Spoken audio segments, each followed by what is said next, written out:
disebut, yaitu amal soleh. Maka yarju liqa'a rabbih falyamal amalan soleh. Amal soleh itu syaratnya dua.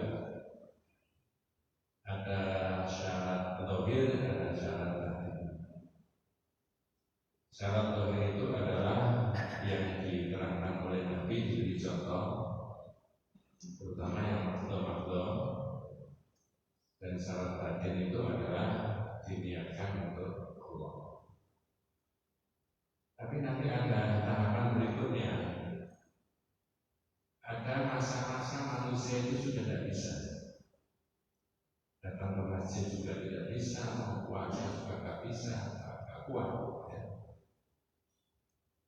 Apalagi mau hal-hal yang bersifat fisik. Ya. Tapi oleh Allah masih diberi kesempatan untuk dapat kebaikan itu. Ya. Ilustrasinya adalah orang itu sudah di opname di ICU. Ya.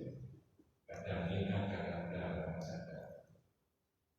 Kita tidak usah panik menghadapi itu karena semuanya akan mengalami masa-masa seperti itu.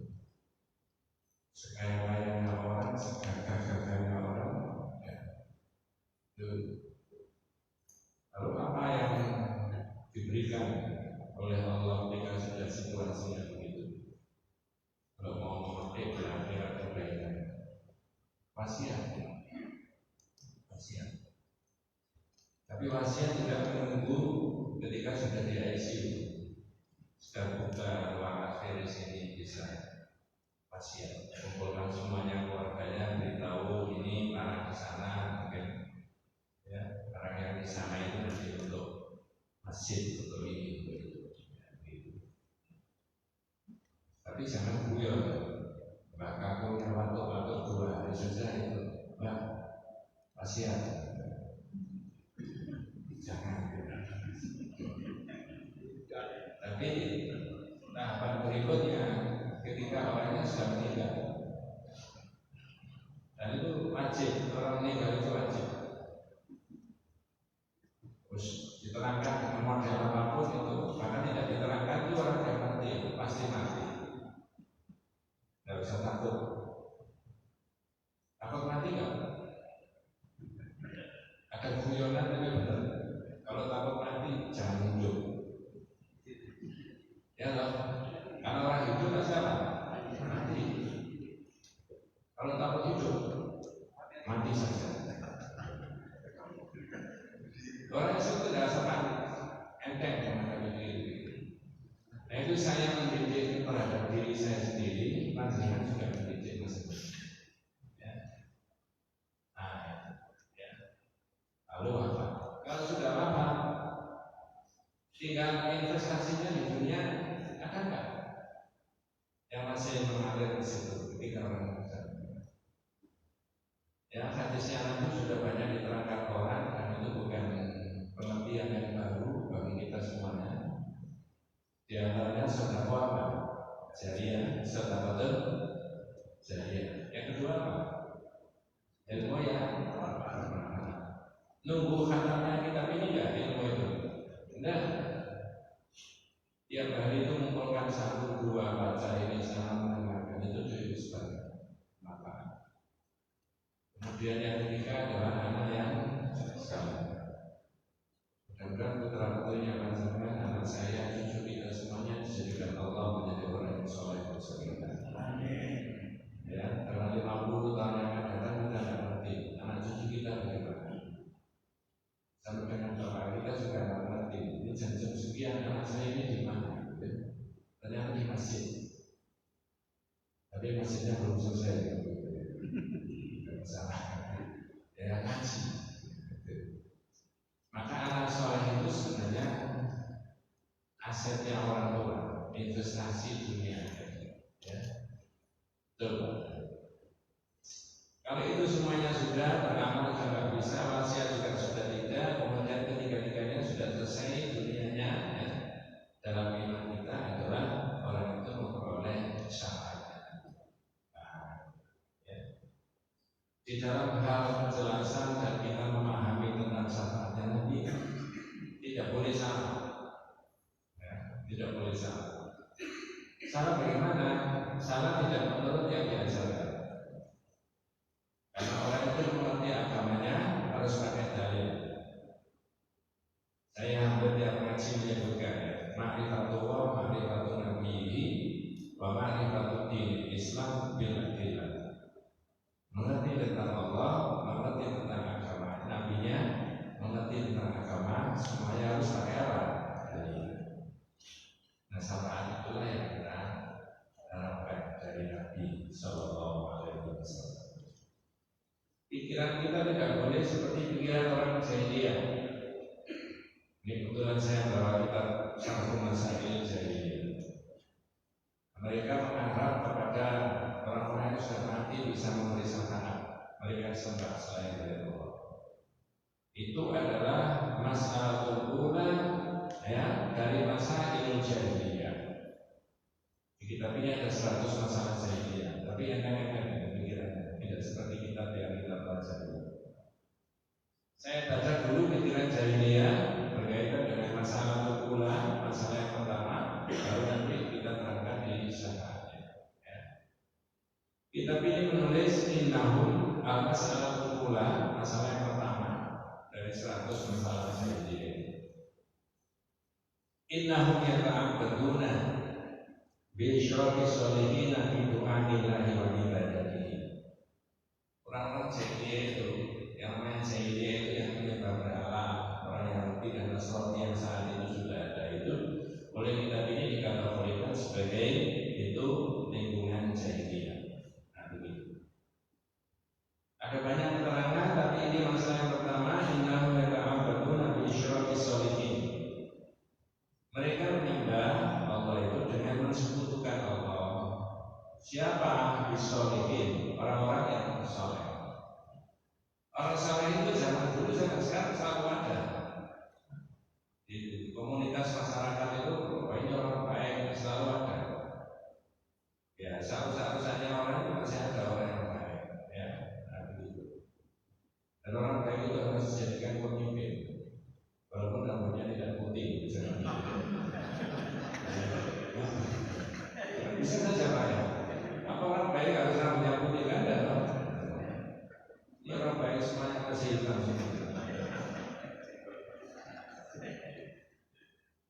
Kok bisa begitu tadi? Innahum yata'abbaduna bi'isyraqi sholihina fi du'a'illah. Mensyirikkan Allah yang disyirikkan dengan orang soleh, mereka minta kepada orang soleh dan mereka beribadah juga kepada orang-orang dewasa. Saya tidak bermaksud menolak, tapi rasa-rasanya sampai 2022 yang mirip-mirip begitu masih ada. Yang mirip-mirip loh. Ya. Nah, begitu. Ini yang kaitannya dengan yang akan dibahas. Yuriduna syafa'atahum. Nah ini Pak. Yuriduna syafa'atahum. Orang-orang yang menyembah orang-orang soleh-soleh tadi, dia mengharapkan besok orang-orang itu bisa memberi apa? Syafaat. Ya. Coba tak cek dulu. Syafaat itu apa sih pengertiannya Pak? Jangan pura-pura tidak bisa.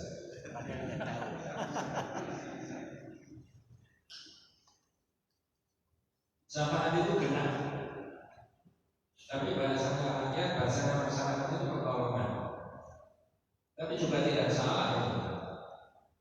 Wasyafni wal watar, demi yang genap dan yang ganjil. Kok bisa genap?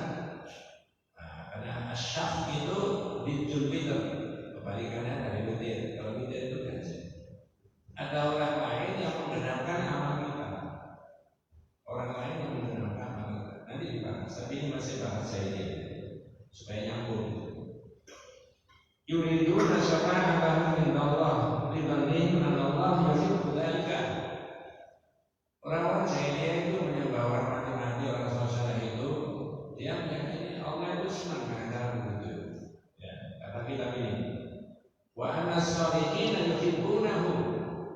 Dan orang-orang yang soleh-soleh tadi yang sudah mati-mati, dikiranya juga senang dengan perbuatan dia kayak begitu.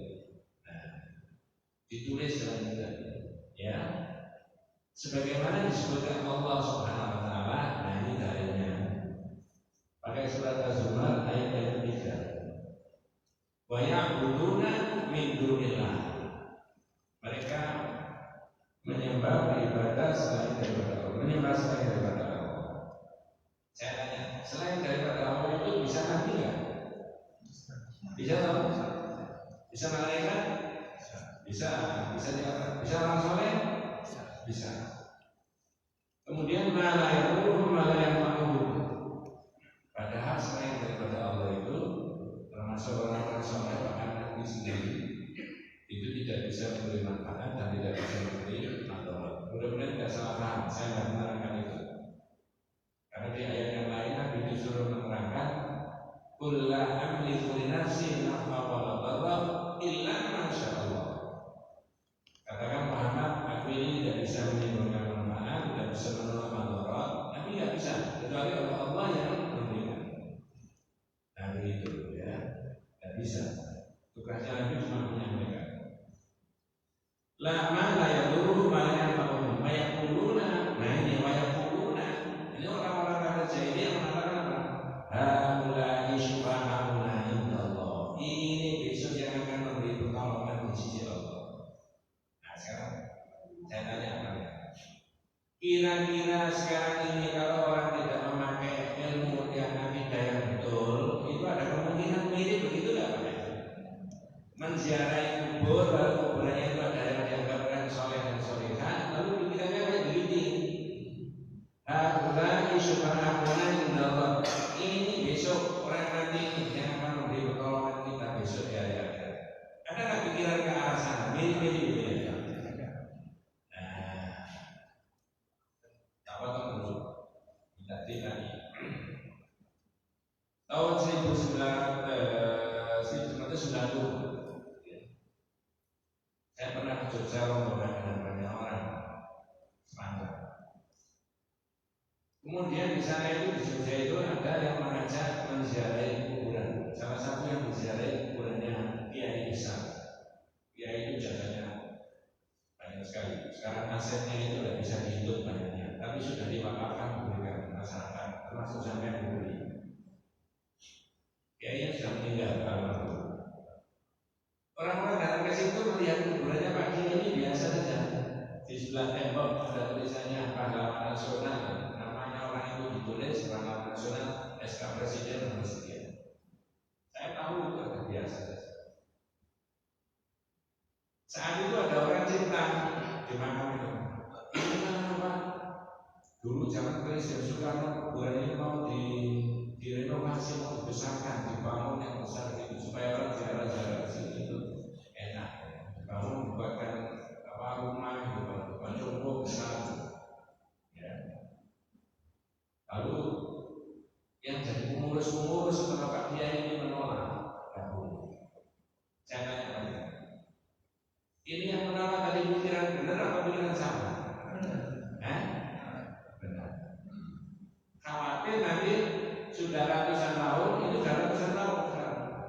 Ribuan tahun berikutnya dalam pendapatnya Ibnu Abbas, kalau sudah ribuan tahun ya, hatta idza halakal ulaika, ketika orang-orang yang membesar-besarkan kuburan itu sudah meninggal, air tawat amat, waktunya sudah cukup lama ya. Yang kedua, nusial ilmu agama yang begini-begini nggak banyak dokumen orang, nggak banyak dipelajari. Bidah, lama-lama kuburan itu bisa diapakan? Tahap awal menziarahi, tahap berikutnya yang meyakini berdoa di situ lebih awal. Ujung-ujungnya bisa menyembah yang sudah apa? Biayanya sudah tidak ada. Cuma dari sendiri biayanya. Ini termasuk warisan Pak Kiai. Mudah-mudahan itu bukan Nabi, bukan Rasul ya, orang biasa saja. Tapi bisa kemudian punya pikiran, punya gagasan sebesar kayak begitu ya. Kalau tidak ikhlas rasanya tidak mungkin dimudahkan oleh Allah SWT. Saya lanjut di sini. Ya. Cuman ada pikir wahadi amdal masalatin, inilah itu masalah jahiliyah yang paling besar. Belum masalah. Qala fiha Rasulullah yang ditentang oleh Nabi. Jadi misinya Nabi itu menentang orang meminta kepada orang-orang yang sudah apa? Kalau begitu zaman jahiliyah itu sudah ada nggak orang yang minta-minta kepada kuburan, orang-orang yang mati yang soleh? Ada. Malah jangan kalau bisa mendalami di surat Az-Zumar itu tadi apa itu di situ? Saya potong ayatnya tengah-tengah. Ketika ditegur oleh Nabi, Mas, saya nggak boleh itu minta kuburan. Apa jawabannya? Ma ma'buduhum illa liyuqarribuna ilallahi zulfa. Saya nggak minta sama orang mati ini. Cuma saya berharap orang yang mati itu bisa menyalurkan kehendak saya mendekatkan kami kepada siapa? Allah. Jadi orang lewat orang yang mati itu silakan dibuka di surat Az-Zumar. Inilah masalah jahiliyah wa hadhihi hiya a'dhamu mas'alatin khalafahum fiha Rasulullah SAW. Ini masalah besar, masalah jahiliyah yang ditentang oleh Nabi. Fa'ata bil ikhlas wa akhbara annahu dinullah. Kemudian datanglah Nabi memerintahkan supaya agama itu dilaksanakan dengan ikhlas, dan Nabi juga mengabarkan tentang agama yang lurus yang benar, ya. La yaqbalu minal amal illa khalis. Bahwa orang melaksanakan agama itu tidak akan diterima oleh Allah kecuali kalau tidak dilaksanakan dengan apa? Ikhlas. Saya kembali ke kita ini. Tadi mau membahas mengenai salat. Di tengah-tengah ayat ini, orang kafir jahiliyah ketika ditegur itu dia meyakini ini besok orang yang mati tadi memberikan syafaat kepada. Orang kafir juga menggunakan istilah apa? Syafaat, pertolongan. Jadi kata-kata syafaat itu bukan hanya dipakai oleh kita sebagai orang Islam, tapi jahiliyah ini juga pakai istilah itu. Maka dia mengatakan haula'i syufa'atuna indallah. Ini orang mati-mati ini besok akan memberikan syafaat kepada kita. Kalau pakai bahasa sederhana, memberikan pertolongan kepada kita. Nah, sekarang bagaimana posisinya? Bagaimana sebenarnya hakikatnya syafaat itu? Pertama tadi sudah saya sebutkan bahwa syafaat itu ridul fitr, kebalikannya banjir. Jadi syafaat itu apa? Kebalikannya banjir. Tidak benar. Ada orang lain yang membenarkan kita. Penjelasan berikutnya berkaitan dengan syafaat itu adalah miliknya siapa syafaat itu. Ada 3 opsi, silakan dipilih. Tapi insya Allah mayoritas sudah mengerti. Apakah miliknya malaikat, apakah miliknya Nabi, apakah miliknya Allah? Jawabannya jangan pilih dua. Miliknya siapa? Allah. Bukan milik Nabi, bukan milik malaikat. Di dalam surat Az-Zumar itu ada keterangan Qul lillahi syafa'atu jami'an. Katakan Muhammad, semua syafaat itu miliknya siapa? Allah, bukan miliknya Nabi. Nah, oleh karena itu di tempat lain ini cerita namanya pengajian dan diselingi dengan cerita juga. Ada jamaah tanya sama saya, kebetulan ibu-ibu, mungkin saya sudah pernah cerita itu, tapi tidak apa-apa kita ini. Jangan dikomentari, malah pancet saya sama itu. Saat saya dulu alhamdulillah sudah diterima sama Allah. Sudah begitu mau tanya Ustaz, di luar Masjid Nabawi itu Ustaznya, kita itu dikumpulkan oleh pembimbingnya, disuruh menghadap ke Masjid Nabawi, terutama yang di Kubah Hijau. Nah, jangan pensor. Di bawah Kubah Hijau itu ada makamnya siapa? Nabi. Ini yang sudah tidak haji dan umroh mudah-mudahan diterima sama Allah SWT ibadahnya. Yang belum mudah-mudahan dimudahkan sama Allah SWT. Disuruh keluar saat menghadap Kubah Hijau, suruh minta kepada Nabi bahwa dia sudah datang ke situ ke Madinah menghadap ke kuburannya Nabi supaya Nabi besok memberi syafaat ke dia. Mintanya ke Nabi,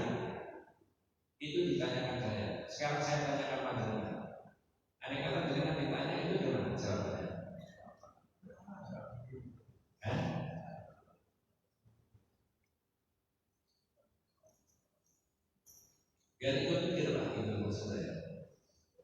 Ya, saya jawab begitu. Mulai dari ini, syafaat itu memang ada, dan syafaat itu bukan miliknya Nabi, miliknya siapa tadi? Allah. Yang benar berdoa kepada Allah agar besok dapat syafaatnya siapa? Nabi. Bukan minta kepada Nabi. Gak bisa, Nabi sendiri diizini oleh Allah. Nanti ada syaratnya itu 20 saja. Sampai ada masuk. Sampai calon yang memberi, masuk itu calonnya apa? Menerima. Kalau saya tanya, kira-kira pandangan dan saya ini calon memberi apa menerima? Kalau ini kita menerima. Ada syaratnya sampai itu diizini sama Allah. Ada proses itu nanti menghadap Allah. Masuk, ya, itu diridhoi. Apanya diridhoi? Amalnya, mulai dari awal sampai akhir. Itu yang penting itu. Saya bilang itu sama ibu tadi. Ibu tadi tanya saya lagi. Terus gimana Ustaz? Dulu sudah disuruh minta ke Nabi. Saya bilang salah, harus diakui itu tidak betul dan beristighfar. Saya guyon ini. Salahnya saya itu umroh tidak bareng saya. Yang ini diseringkan semua. Barang siapa saja, kalau memang sudah dibekali dengan pesan tauhid, insya Allah tidak sampai di situ. Saya ulangi, barang siapa saja, kalau ibadah itu, ya, kemudian itu nuansa kekuatan tauhid yang kuat, tidak mungkin sampai di situ. Ya, karena haji dan umrah itu pesan tauhidnya sangat kuat. Dari mana kita bisa tahu? Ya, yang paling populer itu ketika haji dan umrah disunahkan bertalbiyah labbaik Allahumma labbaik labbaik la syarika. Nah itu. Saya datang memenuhi panggilan ya Allah, saya datang memenuhi panggilan dan saya datang tidak untuk apa? Jadi balik ke sini miliknya Allah, bukan miliknya siapa-siapa. Kemudian, ya, pada hari akhirat itu siapa saja yang bisa memberi? Tentu saja atas izin Allah. Ini saya baca ayatnya itu surat An-Najm itu ya. Ya berapa? Wa kam min malakin fis samawati la tughni syafa'atuhum syai'an illa min ba'di an ya'dana Allah liman yasha'u wa yarda. Dan berapa banyak malaikat di langit yang syafaat mereka sedikit pun tidak berguna kecuali setelah Allah memberikan izin dan Allah meridhoi. Di situ ada dua makna disebutkan. Ya. Sebelum saya menyebutkan yang dua, pertanyaannya tadi, terjemahnya tadi ya. Berapa banyak malaikat di langit syafaat mereka sedikit pun tidak berguna kecuali setelah diizini sama Allah dan diridhoi. Begitu terjemah. Pertanyaannya begini. Oh, kalau begitu malaikat bisa memberi syafaat apa tidak? Berdasarkan surat An-Najm tadi. Halo? Terus dilewati aja. Berapa banyak malaikat di langit yang syafaat mereka tidak berguna sedikit pun kecuali setelah Allah memberikan izin dan meridhoi. Berarti malaikat bisa atau tidak? Setelah Nabi pun setelah diizini sama Allah. Jadi pikiran jahiliyah itu keliru. Tadi kan saya katakan haulai syufa'auna indallah. Dia melakukan kesyirikan, menyembah, meminta kepada orang-orang yang dianggap saleh, tapi dia juga sekaligus berkeyakinan ini besok yang akan bisa memberikan syafaat kepada kami. Tidak boleh. Tidak ada. Nah, cuma gimana prosesnya kalau malaikat? Tidak ada keterangan itu. Serahkan aja kepada Allah.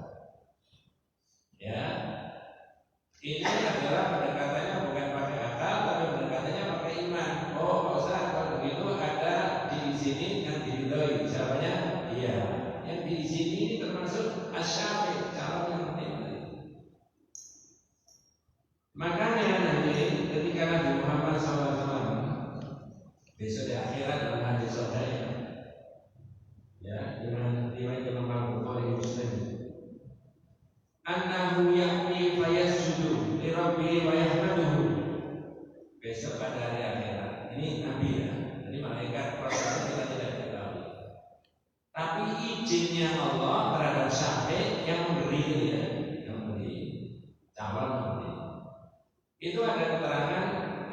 yakun falyasjudu li rabbih wa yahmadih.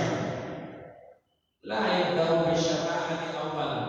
Nabi menghadap Allah pada hari ini, memuji sama Allah, sujud sama Allah, tidak langsung minta supaya diizini dapat kesempatan memberi syafaat. Tidak. Saya ulangi, Nabi menghadap sama Allah, kemudian Nabi mensucikan Allah, bertasbih lalu sujud sama Allah. La yabda'u bisyafa'ati awwalan. Tidak langsung minta kepada Allah supaya bisa memberi syafaat. Nah, lalu bagaimana berikutnya? Tsumma yuqalu lahu. Lalu dikatakan kepada Nabi Muhammad yang sujud kepada Allah, yang mensucikan Allah itu, irfa ra'saka, Muhammad, angkat kepalamu. Wa qul yusma, kamu ngomong kamu didengar. Wasal kamu minta, permintaanmu akan diberi.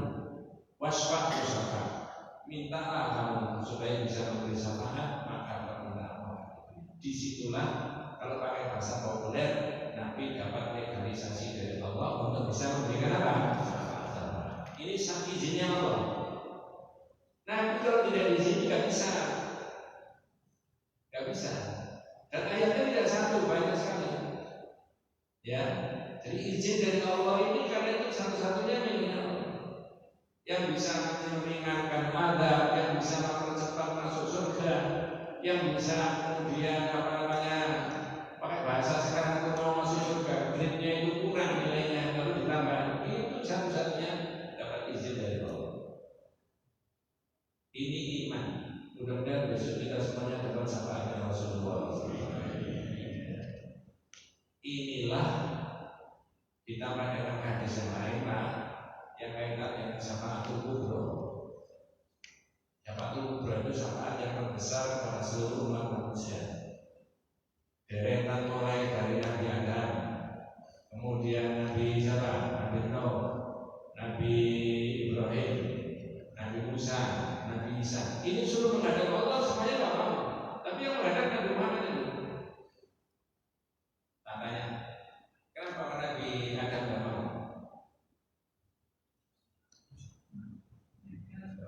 Itu pelajaran agama mulai dari SD. Tapi karena sudah lama, ya lupa. Kan begitu Pak ya? Apa kesalahannya Nabi Adam di dunia? Makan buah, iblis itu aja sederhana. Malu. Nabi Nuh juga tidak mau karena Nabi Adam menyuruh datang ke Nabi setelahnya dan Rasul setelahnya. Hadisnya sahih, dua halaman hadisnya dalam kitab Aqidatul Mu'min ya. Tapi ringkasnya insya Allah begini, dan mengurangi makna dari hadis itu. Nabi Nuh tidak mau, malu sama Allah. Apa kesalahannya?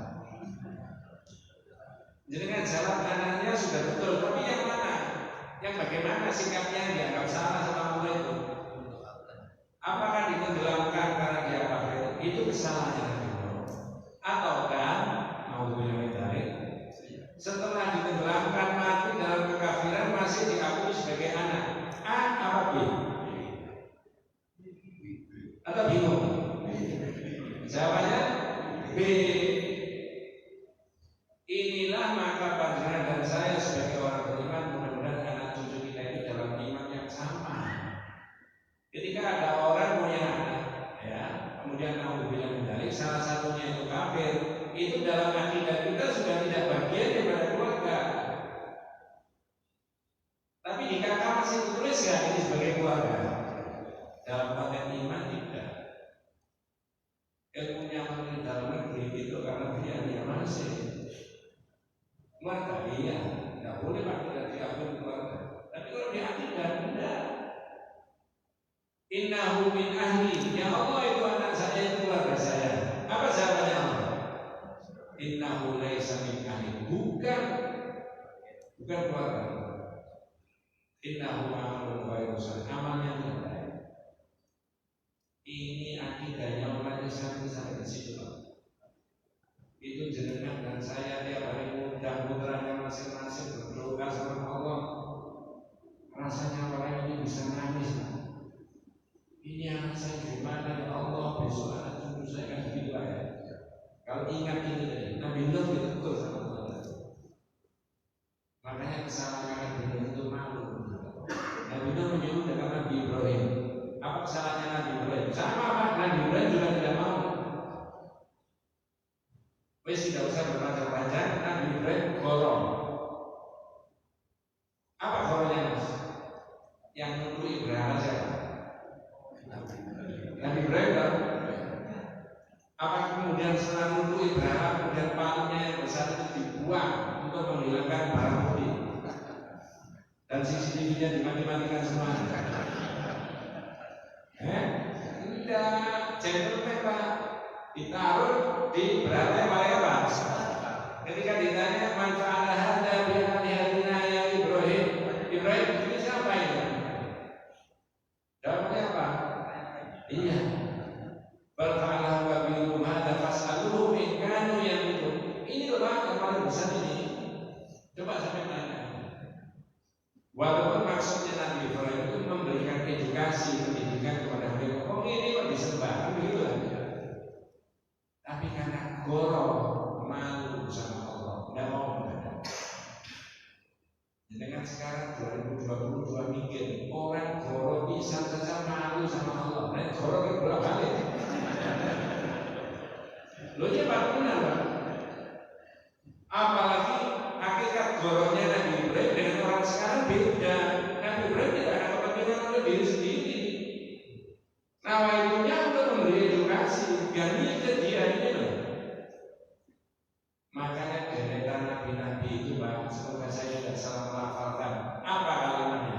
Kata Rasulullah SAW, Inna Allah qad ghadaba al-yawma ghadaban syadidan lam yaghdab mithlahu wa la ba'dahu. Allah itu marah hari ini, tidak pernah marah sebelumnya. Karena punya kesalahan.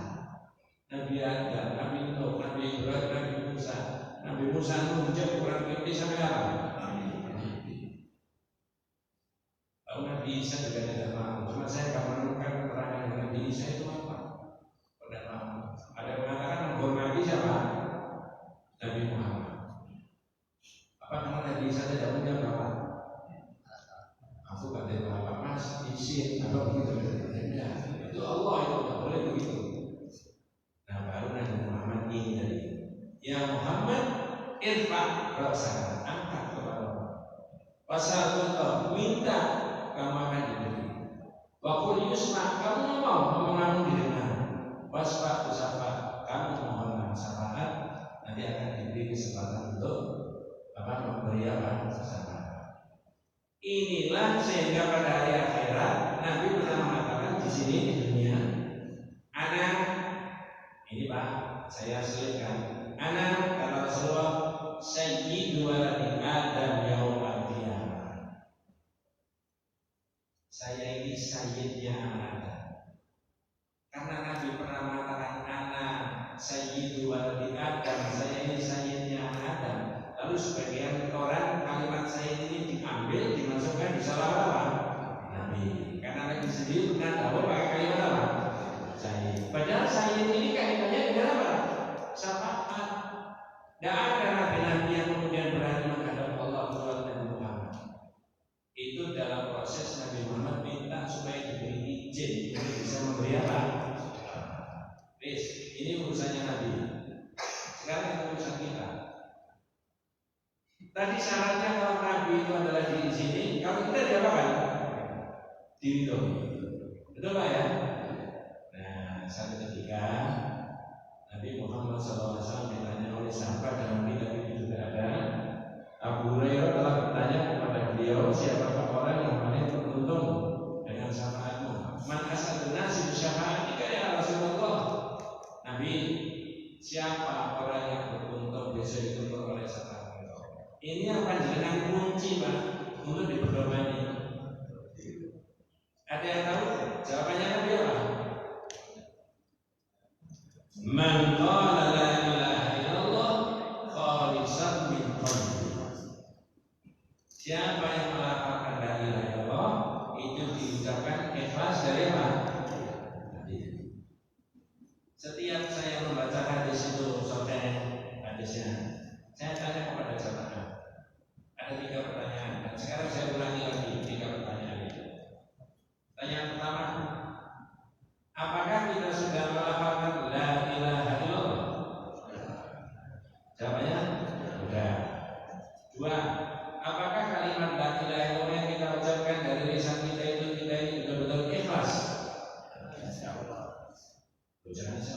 Pede banyak. Jawabannya apa? Ikhlas. Untuk ukuran kita ikhlas. Pertanyaannya untuk mikir, tapi yang apa ukurannya ikhlas? Gampang. Ukurannya ikhlas adalah orang yang mempelajari tauhid plus kebalikannya daripada tauhid syirik. Kalau sudah tahu ini syirik, ini syirik, ini syirik, ini syirik, tetap dipakai apa dibuang? Nah, baru dia ikhlas. Ini yang menjadi tugas kita itu. Ya. Oh, masa kalau begitu kita ini akan diridhoi amalnya jika kita ini tidak syirik. Jawab iya. Dalam Thalathatul Usul diterangkan innallaha la yarda ayyushraka ma'ahu ahadun. Ya, Allah itu tidak rela untuk disyirikkan dengan siapapun. La nabiyyun mursalun wala malakun muqarrabun. Tidak boleh disyirikkan dengan nabi, juga tidak boleh disyirikkan dengan malaikat. Jadi syirik ini bisa menjadi penghalang seseorang naudzubillah akan memperoleh apa? Makanya kan beberapa kali sudah disebutkan fasyahadatu bimaknaha atau ilmu ya anis syahadati wajibun wa muqaddamun ala sa'iri arkanil Islam. Itu hukumnya wajib dan harus didahulukan di atas seluruh Islam. Ini yang penting buat kita itu. Dari mana caranya kita akan memperoleh syafaat secara otomatis kalau orang yang mau bilang berbuat kesyirikan? Tidak bisa menghalang-halangi. Saya menemukan satu hadis di kitab Fathul Majid keterangan begini, likulli nabiyyin da'watun mustajabah. Tiap-tiap nabi itu ya diberi oleh Allah doa yang sangat istimewa. Ya, pada jangan lupa nabi yang dakwah dan tiap-tiap nabi sudah menggunakan doa yang istimewa. Sama dengan kalau kita di sini Pak ya, saya tidak menyamakan antara doa yang Allah berikan kepada para nabi dan kita. Cuma andai kata kalau kita ini di masjid ini diberi oleh Allah doa yang sangat mustajabah, permintaannya beda-beda nggak Pak? Adik-adik yang masih muda beda dengan bapak-bapak yang sepuh, betul Pak ya? Bapak-bapak yang sepuh berbeda dengan yang masih 40, 45, 50-an ya. Satu mas berdoa satu pasti dikabulkan sama Allah. Ibu-ibu beda lagi, tergantung kondisinya masing-masing. Tapi kata Rasulullah bahwa tiap-tiap nabi itu doa yang istimewa itu sudah dipakai. Miliknya Rasulullah belum. Wa inni tabatu da'wati ummati syafa'atan yaumil qiyamah. Doa yang sangat istimewa itu masih saya simpen, belum saya pakai. Besok saya mohonkan kepada Allah agar umatku bisa diberi izin untuk memperoleh apa? Jadi dengan ini dan kita ini dikatakan, tapi jangan begitu itu tadi. Ada keterangan berikutnya mas, wahiyya nadilatun insyaallah, dan itu akan diperoleh oleh umatku insyaallah. Man mata, barang siapa yang mati, la yusyriku bi syai'an, mati tidak membawa dosa apa? Tadi pagi di tempat yang lain saya menerangkan hadis yang ada di bab yang ke-7 dalam kitab tauhid itu. Nabi melihat ada orang di tangannya pakai gelang, sudah saya terangkan 3 kali di masjid ini. Lalu orang itu ditanya sama Nabi, "Anna Nabiyya sallallahu alaihi wasallam rajulan biyadihi khalaqa min sufrin." Nabi melihat ada orang di tangannya pakai gelang. Lalu ditanya, "Ma hadhihi?" Siapa itu gelangan pakai apa? Untuk apa? Ingat pertanyaannya Nabi ini kandungan syariatnya sangat kuat. Beda dengan pertanyaan orang-orang seperti saya dan Fazlina. Karena kita ini bukan sumber hukum, maka pertanyaannya tidak ada kaitannya dengan hukum jelas. Beli di mana? Tidak ada hukumnya. Harganya berapa? Tidak ada hukumnya. Bayarnya cash. Tapi orang Nabi motivasinya pakai ini apa? Orang itu jawabnya salah. Minal wahina ya Rasulullah. Nabi ini untuk menolak bala.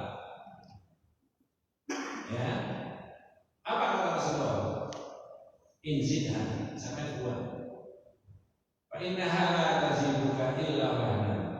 Ini tulang ini tidak menambahi apa-apa kecuali menambahi dosa. Fa inna kalau mutta wa hiya 'alaika ma aflahta abadan. Kalau sampai mati Pak, terus itu sampai berapa? Mati pun tidak beruntung. Mati masih membawa dosa apa? Syirik. Dan variasinya syirik itu macam-macam Pak. Ya, yang kemarin sudah kata minatnya itu Firqatun Najiyah atau Ifa'aman juga ada variasinya. Cuma secara garis besar itu dibagi menjadi dua, ada syirik besar, ada syirik apa? Kecil. Enak mana dosa besar sama syirik kecil?